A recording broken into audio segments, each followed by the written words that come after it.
Bonjour et bienvenue à ce podcast numéro 59 que j'enregistre le 15 décembre 2021. Aujourd'hui, je vais vous parler un petit peu de ce qui s'est passé depuis la dernière fois, donc pendant la deuxième partie de l'automne, on va dire. Euh, quelques infos donc sur les projets que j'ai pour les formations de ce printemps. Bon, le podcast ne sera pas complet si je ne vous montre pas quelques pelotes. Donc, j'ai des nouveaux coloris dans 2 fils à vous présenter. Donc, on va faire ça. Et je vais aussi vous parler un petit peu de couture. Donc, comme d'habitude, la partie couture est en fin de podcast. Et vous trouverez donc un lien temporel dans le descriptif si vous voulez sauter directement à la couture. Et si vous voulez pas regarder la couture, parce que c'est pas du tout pour ça que vous êtes là, bah vous pouvez vous arrêter quand je commence à parler couture. Voilà. Donc, si vous avez déjà regardé mes vidéos, je vous remercie de revenir, passer un petit moment avec moi. Si c'est la première fois que vous me regardez, je m'appelle Annette Pétavy. Et bon, pour résumer, je fais du tricot et du crochet le jour parce que c'est mon métier et je fais de la couture le soir parce que c'est mon loisir. Donc j'ai un site, j'ai un blog, j'ai des comptes sur les réseaux sociaux et pour tout résumer, vous trouverez tous les liens dans le descriptif sous la vidéo. Vous pouvez aussi vous abonner à ma newsletter si ça vous chante. Voilà, bon, j'ai pris une petite carte de tout, donc petite coupure. J'avais l'impression que ça faisait super longtemps que je n'avais pas enregistré de podcast, donc vidéo de ce type. Et c'est vrai, ça fait presque 2 mois. Je pense qu'il y a eu d'autres pauses plus longues dans le passé, mais là, c'est vrai que ça m'a quand même beaucoup manqué de ne pas venir vous voir. Bon, c'est vrai que l'automne a été bien chargé pour moi sur le plan professionnel et privé. Et bon, c'est une question de temps, mais c'est aussi une question d'énergie. J'ai envie de, de venir vous voir avec une belle énergie positive. Et là, ben voilà, j'étais fatiguée. Mais bon, ça va mieux. En tout cas, pour l'instant, ça va mieux parce que je viens de faire, enfin, il y a quelques heures, j'ai eu ma 3e injection de vaccin. Donc, je prévois un petit peu d'être un peu moins pleine d'énergie, peut-être demain. Mais du coup, ben, je profite du moment pour enregistrer ce podcast. Je sais pas, si vous m'aviez regardé il y a plus de 2 ans, bah vous retrouvez un cadre qui était donc le mien pour filmer jusqu'à début 2020. Avec le mur derrière moi, et après, bon, la déco qui est souvent la même au mur au moins, mais qui change un petit peu autour. Et en fait, ceci était mon lieu de prédilection pour enregistrer jusqu'au premier confinement, parce qu'ici on se trouve en fait donc au rez-de-chaussée dans notre maison. Donc j'habite avec mon mari et mes enfants dans une maison dans l'ouest lyonnais, et bon voilà, l'espace en bas est très ouvert en fait. J'ai en face de moi ma cuisine. Ici, c'est le coin repas où on mange quand on est tous les 4. Par là, il y a un espace qui sert, on va dire, pour les cours et pour mon bazar de couture quand quand il y a personne. Et un petit peu plus loin là-bas, il y a mon salon, enfin notre salon. L'entrée est là-bas derrière, et tout ça, ça communique. Et en fait, ici, si vous étiez déjà venu chez moi pour une porte ouverte, en fait, je suis dans l'espace que j'utilise pour les portes ouvertes. Mais donc, tout est ouvert. Donc, quand tout le monde s'est retrouvé à la maison, bah, il a fallu commencer à enregistrer ailleurs. Et là, aujourd'hui, je me suis dit, oh là là, ce bureau, c'est un peu encombré parce que, bon, voilà, manque de temps et d'énergie. Il n'y a pas eu beaucoup de rangement non plus. Et pas mal de choses quand même que j'ai fait, donc ça se dépose un peu en strate archéologique. Et je me suis dit, mais je suis seule à la maison, je peux enregistrer ici, je peux retrouver mon lieu que j'ai connu avant et qui me plaît beaucoup et qui est très facile à mettre en place, à condition qu'il n'y ait plus personne à la maison avec moi. Et aujourd'hui, c'est le cas. Mon mari est allé au travail. Il est parti pour l'après-midi parce qu'il est toujours beaucoup en télétravail, mais là, il fallait qu'il soit sur place. Et mes deux enfants sont au travail, donc ils ont tous les deux eu leur diplôme de fin d'études cette année. Il y a 5 ans d'écart d'âge entre eux, mais il y en a une qui a fait des études très longues, la grande, et l'autre qui a fait des études plus courtes. Donc mon petit qui fait 1m80, hein, mais c'est quand même mon petit. Donc lui travaille, et ma grande travaille donc depuis 2 jours. Elle a trouvé son premier poste de psychologue. Donc je suis très fière d'elle. Je suis très contente pour elle parce que c'est un nouveau chapitre de sa vie qui s'ouvre, qui va lui mener à beaucoup plus d'indépendance. Elle aura son appartement, etc. Et je suis très contente pour moi parce que pour quelques heures maintenant, plus régulièrement, j'ai la maison à moi. Et j'avoue que ça fait pas mal du bien de pouvoir s'organiser comme je le veux. Et donc, retrouver ce cadre. Voilà, donc très très très contente de vous retrouver et j'espère vraiment déjà venir vous voir plus régulièrement et peut-être sous différentes formes. Donc il y a déjà donc ces vidéos-là que maintenant je vais appeler uniformément podcast, donc un peu organisé quand même. J'ai réfléchi un peu sur ce que j'allais vous dire, tout ça. Il y a les vidéos, on va dire, techniques. Donc là, j'espère, dans les semaines et mois à venir, pouvoir vous fournir plus de contenu que ces derniers temps. Et je me demande si je ne veux pas m'essayer un petit peu au vlog aussi. Peut-être, je dis bien peut-être, entre Noël et Nouvel An, j'ai eu beaucoup de plaisir en fait ces dernières semaines, ces 2 dernières semaines, de regarder des vidéos type Vlogmas. Alors, donc Vlogmas, c'est comme Christmas, Noël en anglais. Et donc, j'ai regardé des Vlogmas de couture essentiellement, parce que bon voilà, c'était un peu pour me distraire. Et en plus, le moment où j'ai le temps de regarder ça, c'est souvent par exemple le soir quand moi je suis en train de faire un peu de couture. Donc c'est thématique. Et donc, c'est des vidéos simples où vous suivez un peu les gens au quotidien. Donc, je me suis dit, bon, peut-être un petit peu entre Noël et Nouvel An. On va voir, je promets rien, mais cette idée me trotte un peu dans la tête. Et si vous regardez en fait les vidéos, l'historique sur ma chaîne, au début, j'appelais ces vidéos vlog parce que, bon voilà, c'est très peu monté. C'est simple, j'allume la caméra, je vous parle, il n'y a pas beaucoup il n'y a pas de vignette au début, il n'y a pas de générique à la fin, tout ça, parce que je voulais faire quelque chose de simple, parce que sinon ça devient trop compliqué, je le fais pas, et aussi parce que avant les vidéos, j'avais un podcast audio, donc c'était pour faire la différence. Mais bon, maintenant, ceci est le podcast. Il y a des vidéos techniques, il y aura peut-être des vlogs. On verra bien. Il faut naviguer un peu à vue, tout ça, mais aussi un peu selon ses envies, et puis voir ce qui fonctionne, ce qui vous plaît à vous et ce qui me plaît à moi. Donc, la dernière fois qu'on a discuté, c'était juste avant Felletin, donc les Journées nationales de la laine. Et depuis la fin de Felletin, j'avais envie de vous faire un petit message de remerciement. Donc voilà, il est temps, hein, on est mi-décembre, c'était fin octobre, mais un grand merci à toutes les personnes qui sont venues me voir à Felletin.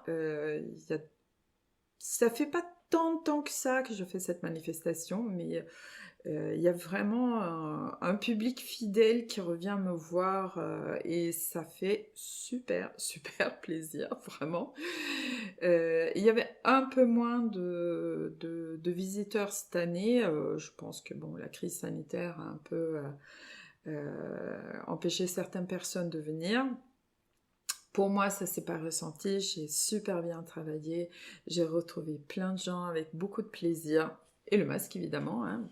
Ça s'impose, mais ça a super bien fonctionné.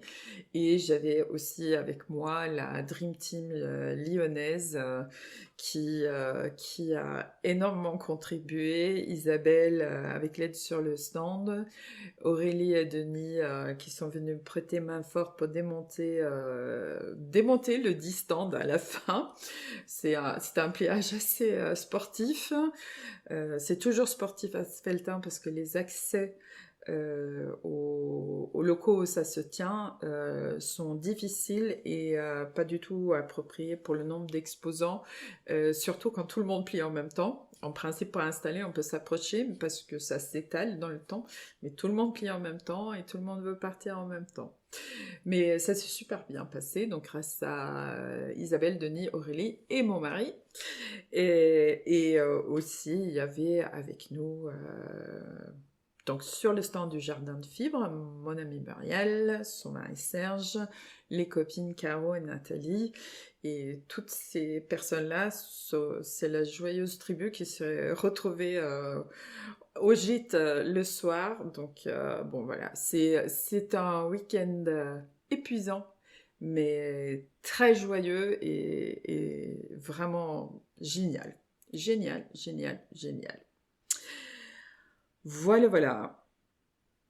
Voilà, donc la dernière fois, c'était donc juste avant Felletin et juste avant le début du CAL Knit Along Mystère, donc le tricot mystère en collectif que j'ai appelé Promenade en Estonie.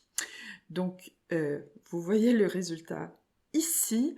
Je vais vous en parler plus longuement une fois que j'ai actualisé la fiche avec des photos, etc. Donc pour les photos de l'affiche, c'est un peu comme les vidéos, il faut avoir une certaine énergie et pas trop quand même pour les photos quand même. Bon là, je viens avec mes cernes, mais bon pour les photos, faut être un petit peu en forme. Donc ce sera bon. En plus, on est dans une saison où il y a genre pour prendre des photos en extérieur, on a une toute petite fenêtre chaque jour.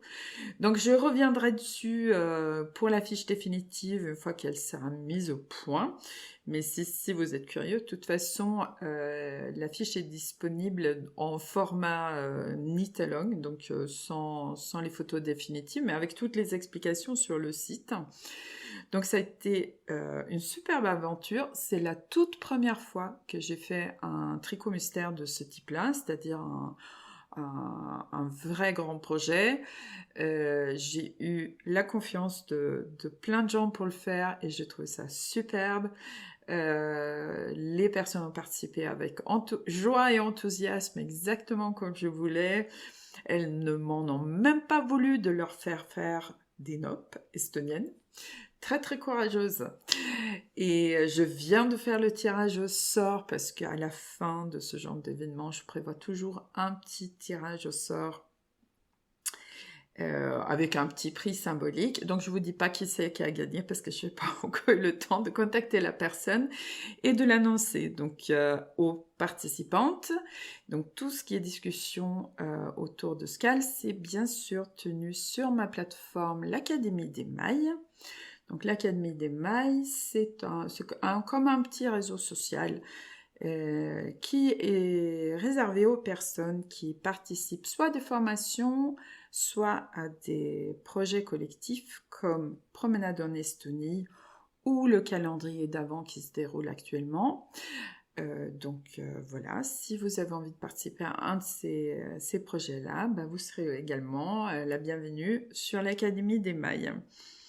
Donc voilà, je mettrai bien sûr le résultat du tirage au sort là-dessus, la gagnante, parce que c'est une gagnante, hein, j'ai pas eu de participant homme, malheureusement, parce que il serait quand même temps, hein, messieurs, que vous mettiez au tricot dentelle, mais voilà, la gagnante aura un petit prix, c'est plus symbolique et c'est pour le fun. D'ailleurs, je pense qu'elle va peut-être découvrir des fils dont je ne vous parle pas aujourd'hui, mais la prochaine fois. Voilà. Ça, c'était quand même vraiment de super événements. Et donc, en ce moment, se déroule le calendrier d'Avent. Alors, qu'est-ce que le calendrier d'Avent? Donc, le calendrier d'Avent, c'est quelque chose que je fais depuis 2013. Il y a eu une année où il n'y en a pas eu parce que les circonstances, pour moi, n'étaient pas propices. Mais donc, chaque année, sinon, depuis 2013, je fais un calendrier d'Avent les 4 semaines avant Noël. Donc, il ne s'agit pas d'un achat que vous faites en amont et des choses à offrir. Il s'agit tout simplement de 4 petits projets au crochet, en général orientés décoration, donc quelque chose qu'on peut utiliser pour décorer sa maison à Noël. Donc, chaque projet est indépendant. Donc là, si vous regardez maintenant, quand je sors cette vidéo, il restera, on est en train de travailler le projet numéro 3. La semaine prochaine, il y aura le 4e et dernier projet.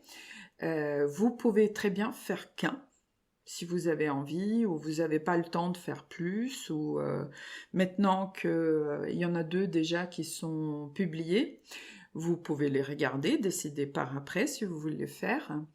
Et donc, les explications sont sur mon blog. Donc, je publie de lundi au vendredi, les 4 semaines avant Noël, chaque semaine, donc un petit morceau des explications d'un petit projet. Donc, l'idée, c'est vraiment de faire un petit truc, histoire, dans cette période de l'année, qui est souvent assez chargée, assez fatigante, pourquoi pas prendre un petit moment pour soi, le soir, tranquillement, ou dans la journée, si on peut, parce qu'il y en a qui crochettent au boulot, il y en a qui ne travaillent pas à l'extérieur, etc.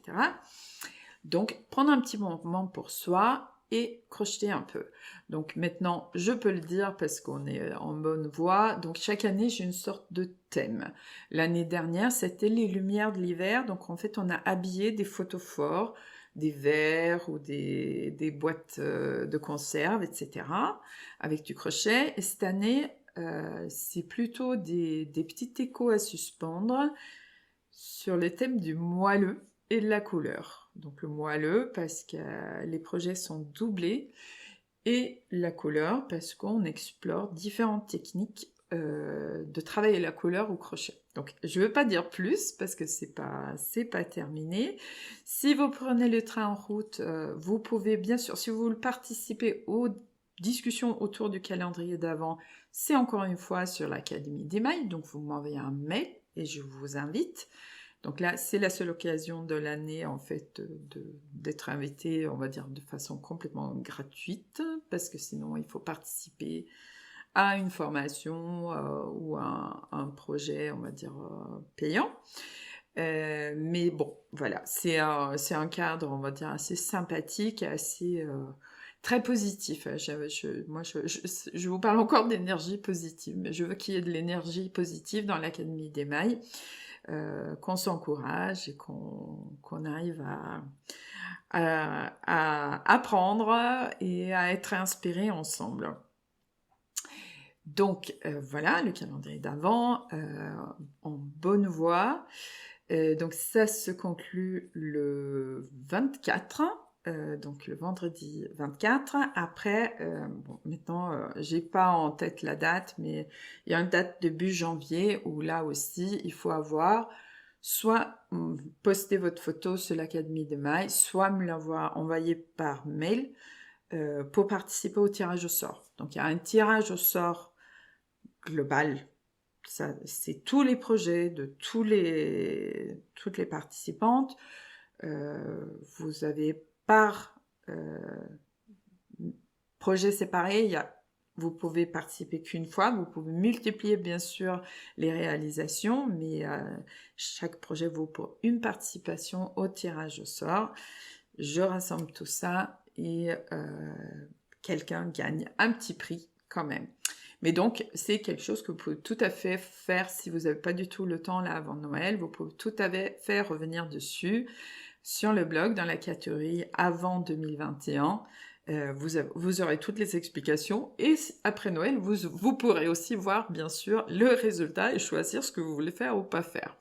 Mais là encore, il y a beaucoup de gens qui participent avec enthousiasme et qui aiment le côté un peu ludique avec ces projets, ces mini-projets mystères. Et j'avoue que je trouve ça très sympa.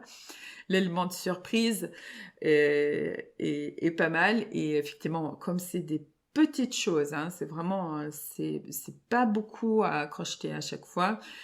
Vous engagez pas non plus sur un méga projet que vous saurez pas si ça va vous plaire à la fin. Voilà. Donc effectivement, ça c'est à peu près ce que j'ai fait depuis la dernière fois. Je veux dire un petit mot sur les formations à venir en 2021. J'espère avoir la tranquillité d'esprit par ailleurs pour pouvoir vraiment travailler dessus. Donc je vais vous en reparler bien sûr au mois de janvier. Mais sachez que j'ai fait un programme pour les formations en présentiel du printemps 2022 en espérant que ça va pouvoir se faire. Donc tout ce programme-là est en ligne sur mon site. Je vais mettre le lien, bien sûr, dans le descriptif de la vidéo. Il y aura... Donc, en général, ça se passe en région lyonnaise. Donc, soit pour les ateliers libres, où vous venez avec votre projet de crochet ou de tricot, et voilà, vous posez vos questions, et vous rencontrez d'autres personnes aussi qui ont les mêmes passions que vous. Donc ça se passe ici, chez moi. Il y aura des stages d'initiation au point brioche et de crochet tunisien et de tricot mosaïque. Donc ces 3 sujets-là, donc ils auront lieu à Caluire, qui est juste collé à Lyon, dans l'atelier de mon amie Olivia. Et il y aura aussi un stage d'une journée sur le tricot mosaïque, normalement à Ilkirch, juste au sud de Strasbourg, fin février, le dernier week-end de février. Je vous en reparlerai bien sûr, et à ce moment-là, je vous parlerai aussi des formations en distanciel, parce que je vais en ajouter, avec bien sûr la possibilité que certains des formations en présentiel soient basculées en distanciel si la situation ne le permet pas de les faire en personne. J'ai fait pendant l'année 2021 3 cycles de coaching créatif que j'ai adoré. Voilà, et je crois que les participantes ont beaucoup aimé aussi. 2 sur le crochet, un cycle sur le tricot. Donc le coaching créatif, c'est 8 semaines de suivi personnalisé pour créer un modèle. Donc là, au printemps, il n'y aura pas de cycle de coaching créatif ou d'accompagnement créatif de tricot, coaching créatif de crochet ou accompagnement créatif de tricot, mais c'est le même type d'accompagnement pour quelle que soit la technique. Je prévois de programmer un cycle à l'automne 2022. J'ai pas décidé encore si ça sera du crochet ou du tricot. Donc si ce genre d'accompagnement vous tente, vous me faites signe, vous me dites dans quelle technique vous voulez travailler. Vous pouvez créer un accessoire, un vêtement, quelque chose de personnel. Si vous avez la fibre créative et envie d'aller explorer tout ça, n'hésitez pas. Et contactez-moi et on pourra faire ça à l'automne 2022. Voilà. Donc, comme j'ai dit, pas de vidéo sur montrer des pelotes. Donc, je voulais juste vous montrer donc, des nouveaux coloris dans 2 fils existants. Donc, j'ai un nouveau coloris dans le fil Zauberball 100. Donc, je vous montre 2 pelotes. Donc, elles ne se ressemblent pas tant que ça, mais c'est le même coloris. Hein. Donc ça, c'est un coloris, un nouveau, qui s'appelle Belladonna. Donc comme d'habitude, c'est un poil délavé par la lumière artificielle. Mais si je ne vous mets pas de lumière artificielle en ce moment, vous verrez rien du tout, vu l'absence de lumière naturelle. Mais comme vous pouvez le voir, donc c'est en vrai, c'est un petit peu plus saturé et soutenu, mais donc ce sont des coloris d'automne, des jaunes, des rouges orangés, du presque marron, oui, marron, et un petit poil de violet dedans aussi.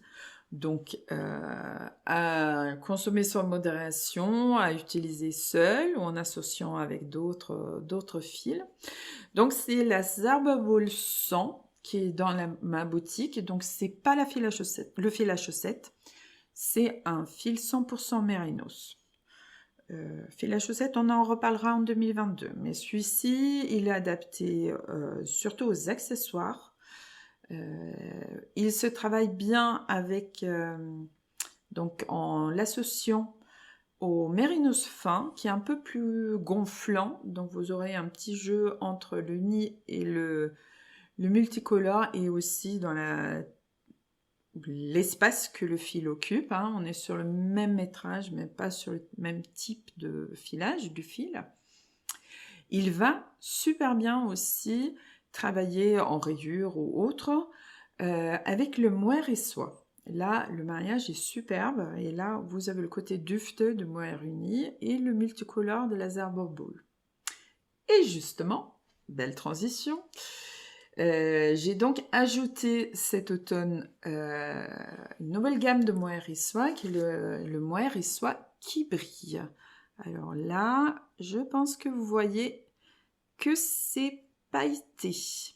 Donc dans la gamme qui brille, une partie de la soie est remplacée par un fil, on va dire type lurex, donc qui brille. Donc là, c'est un nouveau coloris que j'ai appelé acier scintillant. Donc là, encore une fois, il ressort un petit peu plus clair ici. Vous avez les photos sur le site qui sont plus fidèles. En même temps que, bon voilà, l'esprit de la couleur, on le voit bien, c'est un gris bleuté, avec donc ces petites paillettes qui sont présentes, mais pas, ça fait pas trop bling bling en fait. Ça donne juste de l'éclat, et c'est super sympa. Donc, le mohair et soie, qui brille ou qui brille pas, se travaille bien sûr seul, en double, ou en association avec le mérinos fin notamment, où là vous tricoterez en 4, 4,5 pour un échantillon de 20 mailles au 10 cm. Donc c'est une association qui est très très très très à la mode. Il y a des idées d'association sur le site, notamment dans les kits pour le poncho Alice, qui est fait en mohair et soie et mérinos fin, tenus ensemble. Et bien sûr, si vous cherchez à associer un fil de mérinos, un coloris de mérinos fin ou un coloris de mohair et soie, l'un avec l'autre, vous me contactez bien sûr, et je vous fais des photos et des propositions. Mais bon, je l'aime bien celui-là. Moi, c'est vrai que j'aime beaucoup les couleurs un peu éclatantes, mais il est vraiment beau celui-là. Il a un côté subtil dans la nuance qui me plaît beaucoup.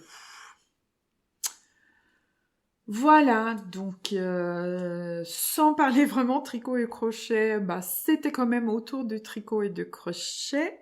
Et donc maintenant, on va passer à la couture. Parce qu'en couture, là je parle vraiment en tant que passionnée de couture qui fait ça pour mon loisir, hein. Je ne suis pas du tout un professionnel de la couture. Donc une des choses pour lesquelles j'avais un peu moins d'énergie cet automne, c'était quand même la couture. Mais on va dire, un des signes que je sors vraiment de cette phase et que ça commence bien à bouger de nouveau, c'est que je fais à nouveau de la couture le soir. Donc, le chemisier que je porte, on va enlever ça, j'ai mis mon petit châle cirquette pour un peu plus de chaleur, parce qu'il fait quand même frais, et je vais vous intégrer une photo, parce que, bon, c'est clair, hein, le fait de se lever, ça sert pas à grand chose parce que vous n'avez pas une vue d'ensemble. Donc, je prends mes selfies de couture dans ma salle de bain, qui est jaune et où la lumière est toute pourrie hein, cette saison, mais bon, voilà. Donc, vous voyez la chose dans son ensemble là. Donc ça, c'est un modèle qui s'appelle The Bonn Shirt, Bonn comme la ville en Allemagne. On dit Bonn en français? Je me rends compte que j'ai aucune idée. Et c'est un modèle de Itch to Stitch. Donc la marque c'est Itch to Stitch. Je remets quand même mon châle parce que j'ai un peu froid dans le dos. On n'est pas super bien chauffé. Alors juste en chemisier, c'est just. Donc Itch to Stitch, c'est une créatrice qui s'appelle Kenis Wong, qui est américaine au départ, je pense, qui vit au Costa Rica. Qui fait, je trouve, des super modèles. Donc, c'est pas des modèles archi simples, mais c'est jamais surcompliqué. Et là, ce chemisier, donc parce que bon, voilà, c'est plus un chemisier qu'une blouse, je trouve. Hein, c'est assez structuré, même si c'est un col. On dit col officier, enfin un col, c'est un col un peu d'inspiration, on dirait presque un col Mao, col chinois, enfin bon, je sais pas très bien le nommer, mais donc ce chemisier, c'est pas la première fois que je le fais. J'en avais fait 2 exemplaires. Quand je commençais à vouloir me remettre à la couture sans vraiment être dans on va dire, actuellement, je pense que je passe plus de soirs dans la semaine à faire au moins un petit peu de couture que de soirs où j'en fais pas du tout. Et avant, c'était quand même plus, bon voilà, je vais essayer de faire ce projet-là, et puis je le faisais, mais ça me prenait du temps, et parfois c'était un peu laborieux. Donc j'avais fait dans un tissu un peu, on va dire, un achat qui s'avérait un peu surprenant à l'arrivée, que j'avais commandé sur un site, et que j'avais fait dans une taille que je ne boutonne plus, donc passons. J'avais aussi fait une version où j'avais enlevé les manches, mais où j'ai un peu trop coupé à ras ici, donc ça se défait un peu. Je pense qu'il va falloir que j'aille faire un atelier de visible mending chez ma copine Olivia pour voir comment reprendre tout ça. Et j'étais pas super satisfaite de mes finitions, faut dire. Donc depuis que je fais de la couture de manière un peu plus intensive, donc là, comme beaucoup de choses, ça date du premier confinement, je suis une Chilienne qui a une chaîne YouTube qui s'appelle Lifting Pins and Needles. Je mets le lien en dessous. Donc, c'est en anglais. Comme elle n'est pas anglophone de naissance, mais elle parle super bien anglais, hein, mais elle a appris en fait en vivant en Australie, notamment, avec ses parents quand elle était jeune. Et puis, c'est quelqu'un qui a pas mal vécu dans différents pays. Donc, elle parle anglais, mais d'une façon extrêmement compréhensible, je trouve. Et c'est quelqu'un qui a vraiment des techniques de couture super intéressantes, pas forcément difficiles. Il y a des trucs tout niveau. Et elle m'a vraiment fait comprendre, même si j'étais super réticente, hein, et c'est là où je me suis vraiment mise à ça, m'a vraiment fait comprendre, et les imperfections de mes réalisations jusque-là m'ont aussi fait comprendre que l'arme secrète de la couturière, c'est de bâtir à la main. Donc, pas seulement assembler avec des épingles avant de piquer, mais de bâtir dès qu'il y a un peu de précision. Je ne dis pas que je fais toutes les coutures comme ça, hein, mais dès qu'il y a besoin d'un petit peu de précision, de bâtir à la main. Et que c'est comme ça que voilà, mon col, la surpiqûre là, pour le petit col, ben voilà, il n'y a pas des bouts qui sont pas pris dedans. Pareil sur les poignets, tout est bien pris parce que j'ai pas seulement épinglé, j'ai bâti à la main. Donc ça prend un peu plus de temps, mais ça vaut vraiment le coup.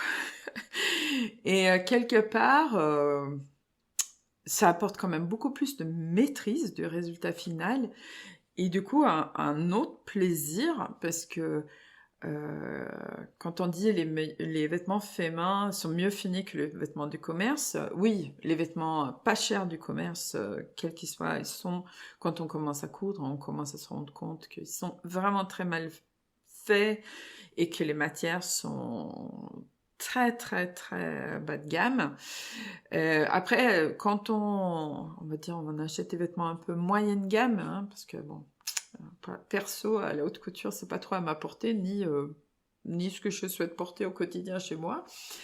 Mais là, effectivement, il peut y avoir des jolies finitions, etc. Et moi, jusque-là, j'arrivais quand même pas à ça en couture. À l'extérieur, ça allait bien. À l'intérieur, un peu moins. Mais là, bon, voilà, j'ai enfin pigé prendre le temps. Et c'est pas si long que ça, en fait. Mais prendre le temps de bâtir à la main. Donc, ça va vous rallonger un peu le processus. Pour moi, sur un vêtement comme ça rajoute peut-être 2-3 soirées à la réalisation. Mais enfin, franchement, le résultat, vraiment, vraiment meilleur. Donc, voilà. Donc, le modèle, c'est Itch to Stitch. Itch to Stitch. C'est difficile à dire quand même. Bonne shirt. Le tissu, je l'ai acheté chez Self Tissu à Vendenheim, nord de Strasbourg, il y a, je sais pas, oui, pré-pandémie aussi, donc 2-3 ans. Donc c'est un tissu, c'est un coton assez qui a de la tenue, donc je voulais pas faire quelque chose de blousant, enfin qui nécessitait quelque chose, un beau drapé. Donc j'ai trouvé qu'un chemisier un peu structuré comme ça, c'était pas une mauvaise idée. J'ai un tissu un peu dans le même style, mais pas du tout le même motif, mais un peu avec cette qualité là, que j'ai acheté à la même occasion, et je pense que je veux faire carrément le chemisier avec col chemisier. Je vais tester un patron comme ça avec. Sinon, vous le voyez quand même ici, au niveau, donc super bien adapté, parce que c'est un patron, il y a des tailles de bonnet, il y a des... Donc vraiment au niveau de la taille complète, ça me va bien, tout tombe bien. Par contre, je pense que vous voyez qu'il y a une sorte de truc en diagonale, quelques plis un peu vagues là, qui sont là, qui sont aussi visibles sur la photo que je vous ai montrée. Du coup, j'ai un peu creusé la question. Pourquoi ça fait ça? Donc, certes, ce truc-là va mieux que quelconque chemisier du commerce, parce que c'est quand même l'avantage de coudre soi-même, c'est que vous avez des choses qui vous vont vraiment, sauf quand c'est raté, hein, mais bon, là, ça allait. Mais maintenant, je me dis, j'ai un niveau de couture qui me permet de me dire, mais d'être un peu perfectionniste. Donc ça, je crois que je l'ai vu sur toutes les génisses que j'ai un peu ajustées, que j'ai portées de toute ma vie adulte. Et en fait, a priori, ça vient du fait que j'ai les épaules assez carrées. Donc il y a un petit modif à faire que je pense que je vais essayer de faire dès le départ la prochaine fois que je couds un vêtement comme ça, un peu ajusté en chaîne et trame. Et ça consiste en fait à relever les épaules un petit peu là. Il faut aussi relever l'emmanchure pour que ça reste pareil, pour que la manche aille toujours dans l'emmanchure. Donc, bon, je vais tester à faire ça la prochaine fois que je fais un vêtement de ce type, et je vous en reparlerai. Voilà. Mais donc, reprise de couture, reprise des podcasts, reprise d'énergie, même si je compte bien sur le fait d'être un peu KO demain avec ce booster de vaccination, mais c'est pour la bonne cause, donc voilà. Je pense que c'est tout ce que je voulais vous dire aujourd'hui. J'ai pas fait de test son, donc mais bon, je bidouillerai s'il faut. Donc on est le 15 décembre. Je suis pas sûre de refaire un podcast avant les fêtes. Donc je vous souhaite d'excellentes fêtes de fin d'année. Prenez soin de vous et soyez prudents et protégez ceux que vous aimez. C'est pas encore la détente totale par rapport aux fêtes, mais on va essayer d'être prudent et de faire ça avec chaleur et respect des autres. Donc, je fais une pause pour les expéditions. Donc, les dernières commandes que je vais envoyer avant Noël, c'est début de semaine prochaine. Bon, il faudra vous y prendre avant si vous voulez pour Noël, bien sûr. Toutes les dates par rapport à ça sont sur le blog. Après, je reprends les expéditions début janvier, je crois que lundi 3. Mardi 4 janvier, je prends un jour parce que c'est nos 30 ans de mariage. Mais donc, je reprends les expéditions début janvier. Vous pouvez passer commande comme vous voulez entre ces deux dates-là. C'est juste que l'expédition se fera quand je reprends au mois de janvier. Pendant ce temps-là, bon, moi je vais manger des chocolats et me reposer. Et j'espère que vous ferez la même chose. Je vous souhaite donc de très bonnes fêtes et aujourd'hui, suivant le moment où vous regardez, une bonne journée ou une bonne soirée. Et je vous dis à très bientôt. Au revoir.